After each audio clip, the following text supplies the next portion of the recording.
So how did you get into the adult industry in the first place? Okay, so I love my parents. They're the best people in the world, but we did not get along. So I just always felt kind of bad telling the story because it makes it sound like a sob story, but it's not. But I got kicked out of the house a lot because they're very, very, very religious, and they had they're like, you're gonna be like the head of the cheerleading committee, and you're gonna like help us like with church, and you're gonna do that, like this whole like plans for you. Yeah, they're like type A, like super great people, but like super overachievers, like very strict. Yeah. And I say that I love them, but they're very overbearing. So when I got older, I was like, I don't want to do all that. Like, that's your life choice. And then I didn't come home on homecoming because I was like, you know what? I work 2 jobs. I'm getting good grades. I'm staying out. I am not coming home. And also, I knew I was going to be drinking. So Right. So my friends and I threw like a party, like a suite, and I said, fuck them. Like, I'm staying here.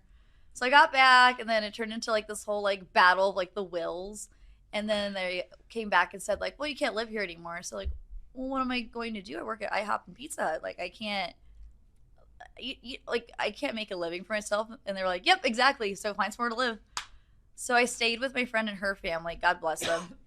We still talk. They're like my second parents. But this girl on Facebook, she kept posting, make $200 a day, make $200 a day. And I made $825. So $200 a day. Well, come on now. Yeah. So I was like, what is it? She was like, it's this like some vague shit. It was super sketchy, but I was desperate because I knew that it was a power move. And of course, like they were going to do this again. And I was in my senior year of high school, and I had just turned 18. So I was like, I can't do this.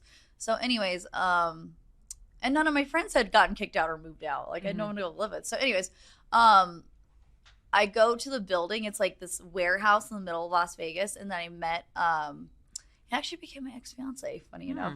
But the guy, I got there and he was like smart enough to like not tell me like in full detail.